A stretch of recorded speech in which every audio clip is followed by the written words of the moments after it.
ဟုတ်ကဲ့မင်္ဂလာပါရှင်ကျမနာမည်ကတော့မအေးမြတ်မောင်ပဲဖြစ်ပါတယ်ပြီးရတဲ့ဘက်ကမြန်မာနိုင်ငံမှာရှိကြတဲ့ထိုင်းချဲတွေသူတွေထိုးသားဝါသနာရှင်လူတွေရောက်20ကိုကျမတို့ GMO Lottery ကုမ္ပဏီရုံးရဲ့အဓိကကိုယ်တလဲဝင်ဆရာဖြစ်တဲ့ဆရာကူဖေးဝင်းအောင်ကနေပြီးတော့လူတွေရောက်20တိတိကိုရှစ်ထိပ်စီးနဲ့ရှစ်ကိုးလေးဆိုတဲ့ကဏ္ဍကိုအရှင်ပြအောင်ရအောင်ကုညီလို့ဆောင်ပေးခဲ့တာပဲဖြစ်ပါတယ်ဒါကြောင့်မလို့ခုဒီတစ်ပတ်မှာလည်းဆရာကူဖေးဝင်းအောင်ကနေပြီးတော့ဆက်လက်ပြီးကုညီလို့ဆောင်ပြီးတော့မယ်လို့သတင်းကြားထားတာဖြစ်တဲ့အတွက်အခုဆရာကူဖေးဝင်းအောင်ကနေပြီးတော့ social media တွေသတင်းမီဒီယာတွေရဲ့အရှိမပြောပြဆိုပြထားတာတွေကိုမိတ်ဆွေများအားလုံးကတစ်ချက်သေးကြလေ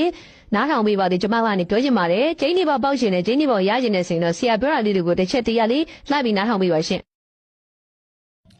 ဟုတ်ကဲ့အားလုံးပဲမင်္ဂလာပါကျွန်တော်ရဲ့နာမည်ကတော့ကိုဖြိုးဝင်းအောင်ပဲဖြစ်ပါတယ်ဒါပြီးခဲ့တဲ့တစ်ပတ်ကမြန်မာနိုင်ငံမှာရှိကြတဲ့ဒါထိုးသားတွေအကုန်လုံးကိုကျွန်တော်ကူညီပေးခဲ့တယ်လူကြီးရောက်20ကူညီပေးတယ်နောက်တစ်ခုက